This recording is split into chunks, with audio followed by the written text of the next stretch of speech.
Welcome back to the channel. So I just wanted to teach you guys a little bit about the appraisal process and what does that mean from your standpoint when you're buying a house and who orders the appraisal. So once you get under contract with a house, the lender that you're working with will order the appraisal and they will order it through an appraisal management company. So we can't choose the appraiser, you can't choose the appraiser, it just doesn't work that way. That appraiser will come out to the house. They've been trained to measure a whole bunch of stuff and they're going to take a bunch of pictures and then they're going to come up with a value. Now, they know the contract price, but their job is to figure out, does this contract price make sense based on the current market? And there are certain guidelines, like any industry. They're going to try to stay within the same neighborhood if they can. They are going to look back no more than, wait for it, 6 months in the neighborhood of recent sales. 6 months is good. They can go a little further.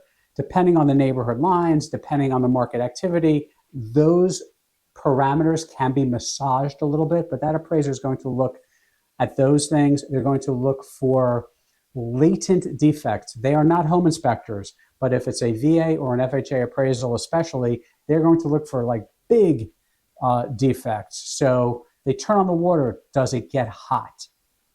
Pretty basic stuff. Again, they're not home inspectors. They're not crawling in the attic in most cases, or climbing up to the attic, or crawling in crawl spaces in most cases.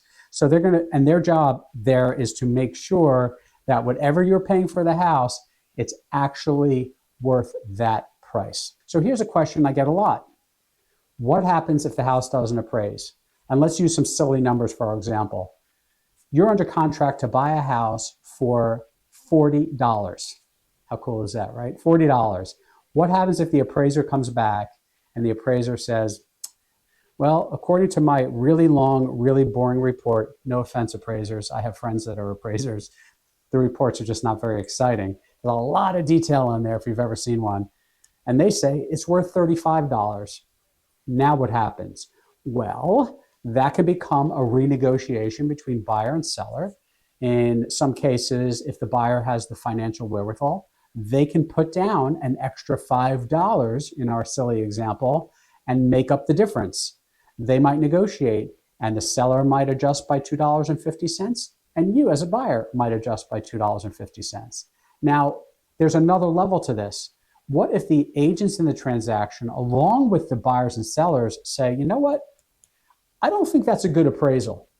I think that that appraisal is wrong, and here's why. I've looked at a lot of appraisal reports. In my experience, it's rare that they're wrong, but we're all human and we do make mistakes. So depending on the type of loan, there's a lot of nuances there, whether it's conventional or VA or FHA, but in most cases, if there's something different that maybe an appraiser overlooked, that the appraiser might be receptive to revisiting that to see if they can adjust the number. Here's the interesting thing about appraisals. It's really rare, even if you think you're getting a good deal on the house, it's really rare that the appraisal will come back significantly higher than your contract price. It's just the way it is. Thanks for watching.